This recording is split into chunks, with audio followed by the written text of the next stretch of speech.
Don't do this or Scratch will crash. So first off, we have the most famous method of crashing Scratch. It's really easy, just a couple of blocks. We have a when green flag click, create a clone of myself.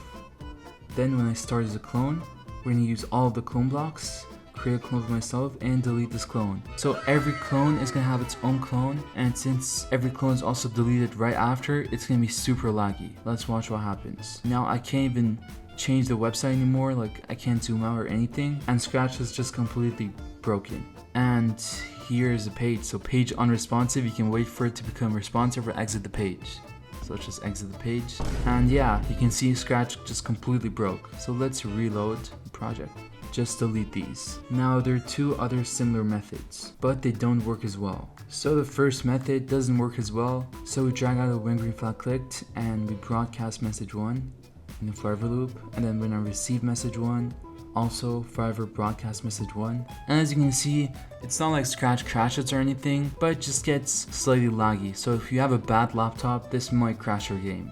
Next, it's just the same thing but with a custom block. So let's make a custom block. Let's call it check out Steamus.com for more tutorials, and run without screen refresh. Then as the definition of the block, we put the block itself, and we can just put this in the forever loop like that. And now if we click the green flag again, it's very laggy. Now this is actually better than the last one, and yeah, you can see even while I'm dragging it, it takes like a couple seconds. So again, if you have a slower computer, this might crash your game. And wow, it actually did. So it said, oh snap, something went wrong while displaying this web page. So it's not as effective, but it will still crash. So let's reload and go on to the next method. This time we're going to be using variables. When green flag clicked, forever, set my variable to my variable and my variable. We're going to join these two. So set my variable to join my variable, my variable. It's kind of a tongue twister. And let's just display the variable right there. And right now it's 0, so let's first set the variable to a letter.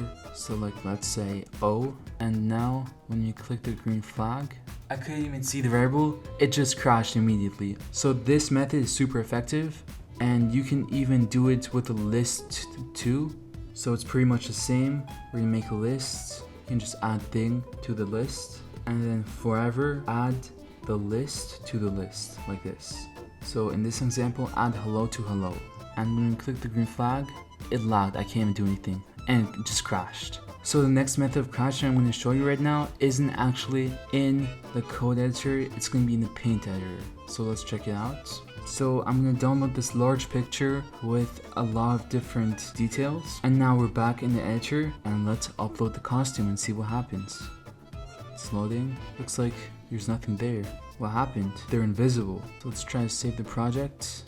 And I'm just going to copy and paste like a lot of times, and yeah, it crashed. So if you don't want your Scratch to crash, don't try these out. If you want to see more cool Scratch hacks, then click on this video.